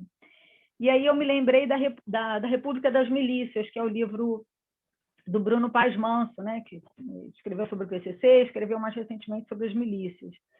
E ele fica aqui um tempo, ele tem uma experiência de jornalista, mas eu diria de uma certa medida de um antropólogo que fica experimentando, né, fica tentando fazer essa escuta não julgadora e tentando entender o que se passa na cabeça dos milicianos e também da população que muitas vezes aclama esse tipo de prática, né? E aí trabalhou muito com a questão do bandido bom é bandido morto, né? Com morte do bandido bom é bandido morto, e ele puxa lá de trás, né? A gente embarca nesse exercício numa nação que é constituída por mais de 3 séculos de escravidão, que é constituída pelo extermínio dos indígenas e um processo de negação violentérrimo que permanece até agora. Então, eu acho que para algumas questões a gente ainda está acordando, mas ele expõe uma síntese que para mim me serviu muito, que diz respeito ao alcance da ordem através da violência. Que isso nos perpassa todos nós, não vai ser diferente em relação aos operadores de direito. E aí eu queria puxar uma experiência prática que eu acho que é muito importante, né, que a gente precisa olhar com muitas lupas, que são as audiências de custódia. As audiências de custódia já estavam previstas lá na Convenção Americana de Direitos Humanos, enfim, e nós subscrevemos a Convenção em 92, é aquela história, é obrigado, não é obrigado? É óbvio que a gente tem que cumprir o que está determinado na Convenção Americana. Bom, em 2015, olha com quanto tempo de lapso, qual a dimensão do lapso temporal, a gente consegue implementar as audiências de custódia. O Rio de Janeiro foi o último tribunal a implementar as audiências de custódia. Eu acho que isso diz tanto quando a gente pensa em qual foi o papel do Rio de Janeiro, que recebeu a corte, como as permanências se deram, enfim. O que significa essa composição do Tribunal de Justiça, o que significa a composição do Ministério Público do Rio de Janeiro. Isso está tudo aí, são as permanências. Mas, assim que as audiências foram instituídas, a Conectas fez uma pesquisa no Fórum de Barra Funda. Pessoalmente não conheço, mas é referido o fórum como Fórum Criminal de Barra Funda, né? Certamente a Kenari que pode falar com muito mais propriedade do que eu, né? É isso mesmo. E ficam muito nítidas, né, as dinâmicas utilizadas pelos operadores do direito, que seriam aqueles responsáveis pela detecção precoce da tortura no momento, sobretudo da prisão, né? Como esses operadores de direito, eu falo de todos, do juiz, do promotor e do advogado, seja ele defensor público ou não, como a gente não só não cumpre o que está previsto, como a gente legitima, a gente chancela.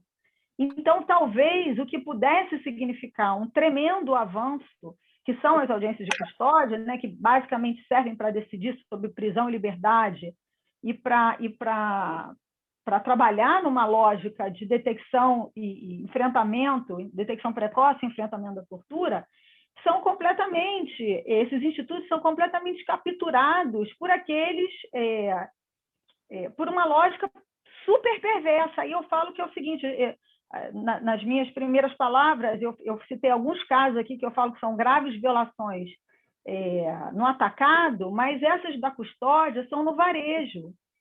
São aquelas no varejo, aí Eichmann na veia, né? Porque é todo dia, toda hora, né, que isso acontece, e o que era, e não é excepcional, né? E aí, falando também, né, além de falar da custódia, na semana passada me chegou um caso, né, de um rapaz, 2 rapazes que foram presos numa situação de tráfico. Não vou nem entrar na questão da legislação de drogas, porque isso aqui daria muitos outros encontros, né? Mas o rapaz não estaria de posse de uma determinada quantidade de drogas, ele foi apreendido. Os policiais disseram que prestaram declarações na delegacia. Quando chegou em juízo, disseram que não lembravam. E o Ministério Público pediu a condenação, esses rapazes foram absolvidos, ok, o Ministério Público recorreu. Quando a apelação chegou no tribunal, o Ministério Público de segundo grau, o procurador de justiça, pediu o improvimento, né? Se manifestou pelo improvimento do recurso, ou seja, os rapazes teriam sido absolvidos com justiça, não havia prova. Eles apenas lembravam que tinham feito aquele depoimento e reconheciam as suas assinaturas, depoimentos prestados na delegacia. O procurador de justiça, então, se manifestou pelo improvimento, a Câmara simplesmente condenou os rapazes, saiu mandado de prisão. E aí correm atrás de um HC no STJ, enfim. Os rapazes estão soltos por hora, tem toda uma questão aí dos outros recursos, mas eu estou narrando isso porque isso é o varejo. Isso é o varejo, né? Que, infelizmente, é o caso da Kathleen também, né? A gente está falando de... varejo, né? Atacado é o jacarezinho, né? Mas o varejo está toda hora na nossa porta. E aí eu termino com a pergunta, né? Como resistir à resistência? Porque tem que pensar muito bem nas estratégias, né? Durmo com essa pergunta. Obrigada. Obrigada, Eliane. Então, assim, acho que eu vou passar para a última rodada e acho que a gente pode fazer ela a partir dessa sua pergunta, né? Como resistir à resistência? Como vamos fazer isso? Bom, passo então na mesma ordem para o professor Sérgio Adorno. Eu acho que estou muito feliz com as intervenções. Eu acho que são, vamos dizer, como se diria em francês, matière à penser, né? Quer dizer, aqui dão pesquisas e teses, né? Eu acho que as intervenções estão sendo muito ricas, né? Não só nós aqui que estamos na posição de, vamos dizer, expositores, mas dos demais que intervieram, acho que trazem contribuições extremamente importantes. Eu termino aqui a minha vamos dizer, a minha intervenção, sintetizando um pouco 3 temas que me pareceram extremamente importantes. O primeiro deles, eu acho que a Eliane, a Kenarik e todos aqui estão mais ou menos bom, que é o problema das continuidades, né? A pergunta que a gente pode fazer é por que não há rupturas, quer dizer, em todas as sociedades que deram um salto, no sentido de uma sociedade democrática, com instituições republicanas, não é? Afinadas com regimes sociais e políticos democráticos, houve algum momento que houve uma ruptura. Não é? É claro que em muitas sociedades essa ruptura se deu por causa da guerra. Não é? A Primeira e a Segunda Guerra foram experiências humanas, não é? Avassaladoras. Não é? Então, se hoje você pode falar de uma Alemanha Quando você lê o que foi a Alemanha no período de 1919, né, a 1933, o que veio depois, é de assustar. A formação, aquela ideia de que você tem uma sociedade única, uniforme, padronizada, né, que todo mundo pensa igual, na verdade foi uma forma absoluta de opressão. Uma forma absoluta de opressão. Né? Então, eu estou aqui, no fundo, perguntando isso. Quer dizer, o que nós temos que perguntar é por que as rupturas não acontecem numa sociedade como a sociedade brasileira. E por que a democracia, com todas as nossas expectativas, aquilo que o José Roberto já falou, que eu comungo bastante, quer dizer, a nossa expectativa de que nós iríamos avançar na democracia, não é? Nós estamos vivendo sempre a história de uma democracia inacabada, e agora ameaçada, mais do que inacabada, ameaçada. Não é? Então, eu acho que a questão das continuidades e rupturas é o tema que eu acho que a gente deve... E quando eu estou falando em rupturas, eu também estou pensando nesse universo micro-social que tanto a Kenarique quanto a Eliana falaram, e que é, na verdade, vamos dizer, o crème de la crème da pesquisa, né? Quando a gente vê como é que esses casos formam uma cultura institucional, organizacional, e que transforma tudo que é, na verdade, politicamente discutível em senso comum, né? Como se fosse um fenômeno natural e, portanto, não há intervenção humana que possa alterar o curso natural das coisas. Né? Então, essa é uma primeira tema. Eu acho que outro tema que foi bastante colocado aqui é o tema da formação, do perfil social dos operadores de justiça. Eu acho que a gente deveria fazer esse estudo comparativamente com outras corporações, porque eu suspeito que essas visões, muitas vezes, conservadoras e que chegam no limite de reacionárias, também estão presentes em outras corporações, embora talvez em proporções diferentes. Né? A gente está vendo, por exemplo, nós nos surpreendemos agora com a corporação médica. Quer dizer, todos nós achávamos que os médicos eram, na verdade, imparciais, quer dizer, o que valia ali era a verdade da ciência. E o que nós estamos vendo é uma ciência politicamente orientada nestes casos. Não é? Então, eu diria mais ou menos o seguinte, eu acho que a questão da formação tem que ser pensada. Não é? E eu não acho que, por exemplo, eu não sou contra, eu continuo achando que é importante ter educação para os direitos humanos na formação profissional. O problema nosso é a invenção política de como fazer essa educação.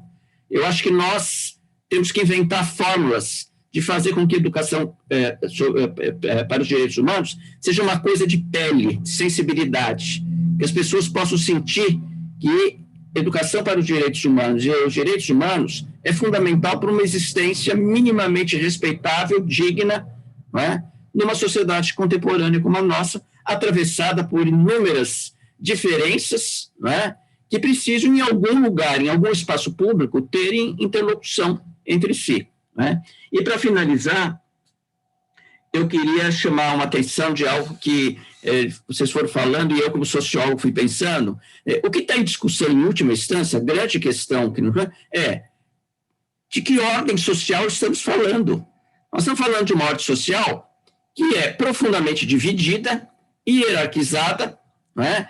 Em que a vontade de uma minoria se impõe sobre a vontade da maioria, né? E que, de alguma maneira, coloca permanentemente a democracia em fricção. Nós estamos vivendo uma experiência que a gente tem que decidir que o pior é o melhor, que pelo menos não compromete a democracia. Não é? A gente fica sempre nesse jogo. Não é? Então, o que eu queria dizer é que eu acho que a gente tem um caminho pela frente, tem uma luta pela frente. E, para terminar, eu diria o seguinte, quando a Mariana conversou comigo e falou das tratativas, pensou na Hannah Arendt, eu falei, então eu vou falar, eu tenho um ensaio sobre o Eichmann em Jerusalém, que é um ensaio que eu particularmente gosto muito, mas eu queria escrever algo que está na Hannah Arendt também, que eu já vi que há estudos sobre isso, que é o tema da coragem cívica. Nós estamos precisando de refletir sobre coragem cívica, que é, para finalizar, resistir às resistências. Eu acho que esse é o tema que eu acho que a gente precisa tentar, quer dizer, como, na verdade, conciliar essa vontade de mudança com a vontade de preservação daquilo que é fundamental, que é a liberdade. É isso. Obrigado. Obrigada, Sérgio Kenarick. Eu queria só assinar embaixo o que o Sérgio falou. Ele terminou tão belamente, né? Porque essa coisa da coragem que o mundo está exigindo de nós. Eu acho que nós tivemos um grande problema em relação à ruptura. Por que não temos ruptura, né? Porque acho que a Constituição de 88, em alguma medida, não realizou rupturas nas instituições. A verdadeira justiça de transição não foi realizada dentro do judiciário, por exemplo. Eu acho que é dos poderes que menos se viu algum sinal de justiça de transição. Ontem, ou essa semana, não sei, eu recebi um vídeo da aposentadoria de um desembargador de Pernambuco. Eu fiquei muito chocada, não deveria ficar, mas essas coisas eu acho que vão me chocar eternamente, porque ele, na fala dele, mais ou menos faz uma saudação para o golpe de 64. É um desembargador que está se aposentando agora, essa semana.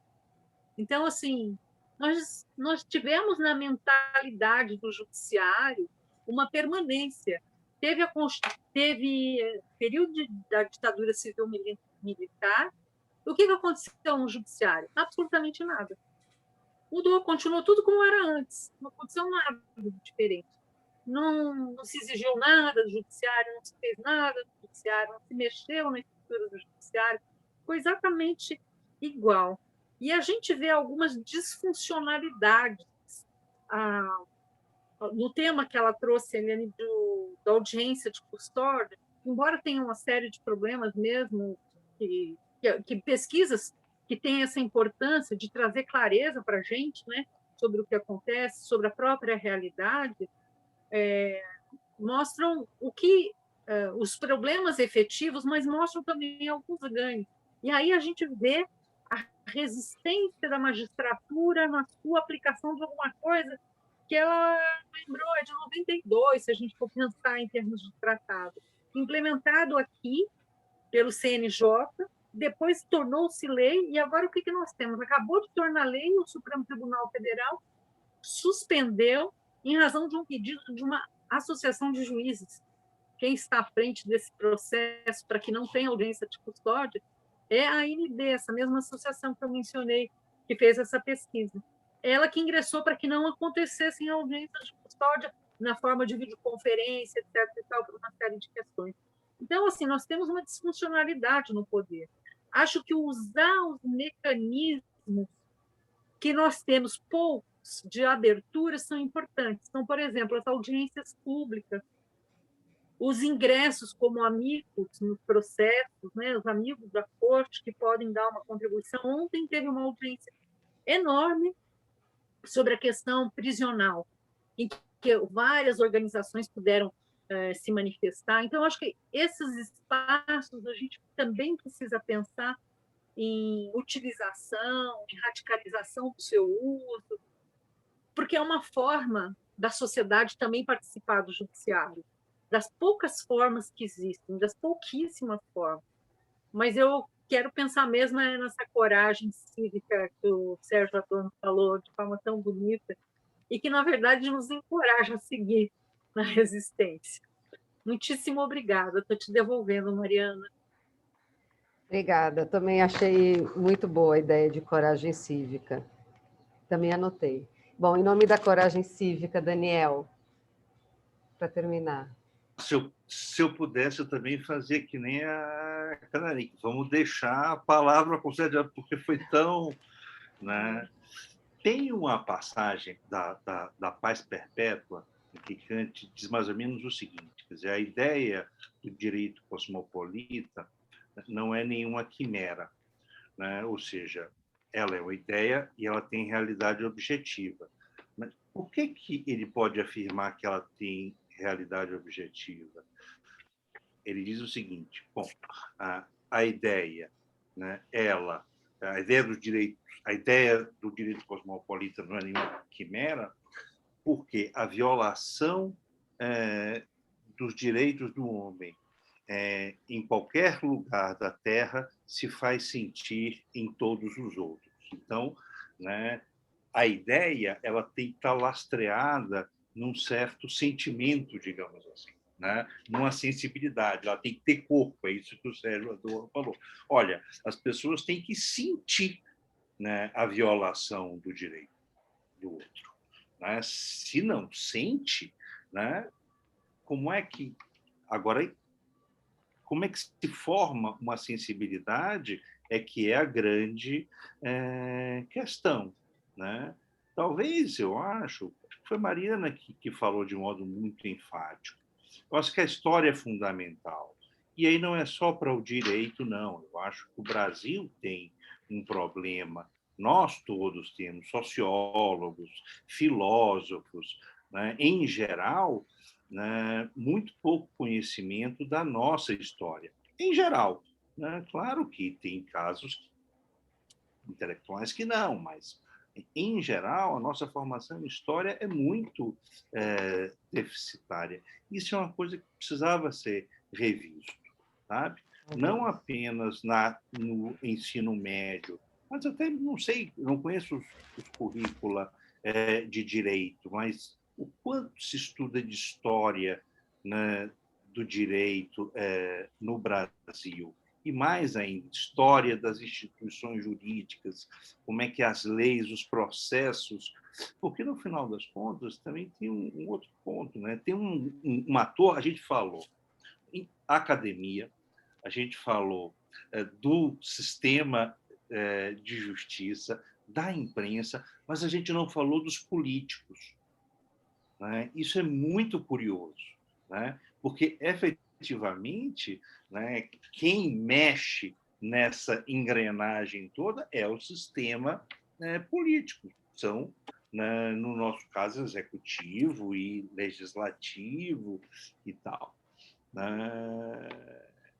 Mas, enfim, né, queria também, então, me associar à coragem cívica do Sérgio Adorno, né? E realmente é isso. Quer dizer, a gente tem vivido momentos muito, muito difíceis, né? Eu espero que seja um aprendizado, realmente uma experiência para nós.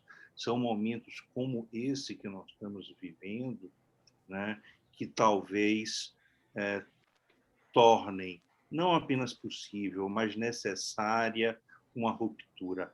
Sim, me lembrei, né? Veja, eu acho que boa parte dos atores políticos nos quais nós depositamos nossas esperanças sempre trabalharam no horizonte, mais ou menos próximo, com uma grande ruptura. Tá? Não, chegará o momento em que haverá uma grande ruptura e pequenas, digamos assim, fissuras, né, nesse estado de coisa que aí está, não foram devidamente, talvez, aproveitadas para que rupturas menores, mas tão importantes, fossem realizadas, né? Então, eu acho que falta, talvez, né, aos nossos atores aí, políticos, né, um projeto mais consistente, público, discutido para a segurança pública. Algo que não esteja dentro da academia apenas, mas que circule realmente, né, na sociedade e que tenha impacto, né? A verdade é que as últimas eleições a gente tem discutido muito pouco o país, né? E deu no que deu. Então, chegou realmente um ponto que a gente precisa repensar o país inteiro, e não é só repensar, é refazer o país inteiro, né? Mas é isso. Teremos muito trabalho pela frente, vai ser preciso muita coragem e disposição, Zé. Eu fiquei com a sensação que o Daniel estava falando que a gente precisa, mais do que educação para direitos humanos, educação para ruptura, que é uma baita de uma questão. Mas, bom, e passo agora para a Eliane. Eu devo confessar que olho, né, para trás, né, para as permanências, e também problematizo, mas também eu vou deixar a seguinte pergunta, né? Partindo do marco da coragem cívica, né? Até onde vamos com as instituições? Né? Qual é o custo de uma ruptura institucional? Porque a gente defende o Supremo hoje, que há pouco se falou, né, se falou aqui em golpe de 64, foi qualificado como movimento de 64. Né? E a gente poderia chegar um pouco mais para perto, e aí eu lembro sempre com muito carinho da Débora Duprá, né, que terminou sua carreira como Procuradora Federal dos Direitos do Cidadão, quando ela disse, no encontro no ano passado, que esse questionamento institucional do Ministério Público, ele tem que começar pela sua própria justiça de transição, do que foi feito do Ministério Público de 88 até agora, né? E eventuais rupturas também. A gente precisa ir lá olhar qual foi o nosso papel, né? Que a NARIC fez um movimento também tão doloroso para a gente fazer esses movimentos, né? De procurar saber qual é o papel da nossa instituição para quem tem um envolvimento institucional, como eu, como certamente aqui na NARIC, e como todos aqui presentes teriam com a academia, ou enfim. Então, eu me pergunto isso, né? O que significa, de fato, uma ruptura? Né? O que isso significaria? E aí eu saio com uma palavra que surgiu aqui, que eu achei muito importante, que é a imaginação, né? E aí fiquei pensando, né? Hoje a gente tem alguns avanços no meio acadêmico, por exemplo, a gente tem não só um corpo discente, e acredito que discente também, muito mais diverso, com mais negros, com mais mulheres. E quando é que virou essa chave, né? Por exemplo, vamos dizer assim, da ocupação um pouco mais diversa das universidades? E como é que a gente vai virar essa chave dentro das instituições, né? E pensando no papel da imaginação, aí eu acho que saímos com imaginação e poesia aqui da coragem cívica para pensar a fundo essas questões. E, enfim, deixo registrado assim, minha imensa satisfação, um grande prazer participar, conversar. Para mim tem uma satisfação reverencial mesmo ao professor Sérgio Adorno, pelo que eu já confessei aqui, né, dos idos da década de 90, mas essa minha admiração se estende por todos. Então, agradeço muitíssimo, Mariana e equipe, e me coloco à disposição sempre para o que for preciso. É muito bom conversar, muito bom dialogar, trocar. Sérgio, quer falar?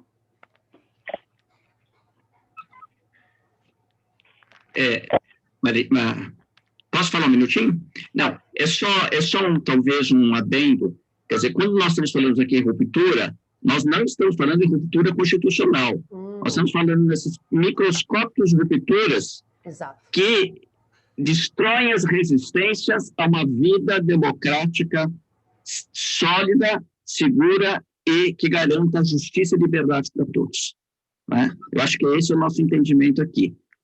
Na verdade, é uma ruptura em relação às resistências que impedem a democracia no Brasil.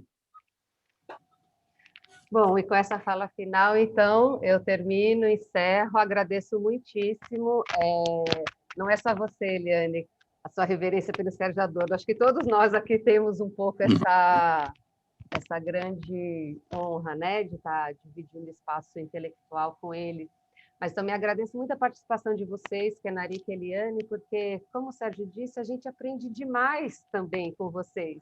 Essa atividade de extensão, para mim, a coisa mais legal é isso. A cada semana eu aprendo muito, porque são práticas, saberes, experiências que eu não vivo e que são fundamentais e que me ajudam a enxergar as coisas do mundo e a própria ciência muito melhor.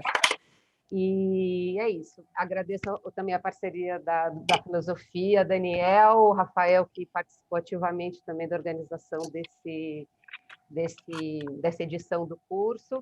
O curso passado foi para jornalistas, esse foi para profissionais do direito, e a nossa fantasia é fazer o próximo para profissionais da política. Vamos ver se a gente consegue estabelecer diálogos tão legais, tão educativos e, ao mesmo tempo, tão engrandecedores, né, como fizemos aqui. Então, é isso, gente. Muito obrigado e até a próxima.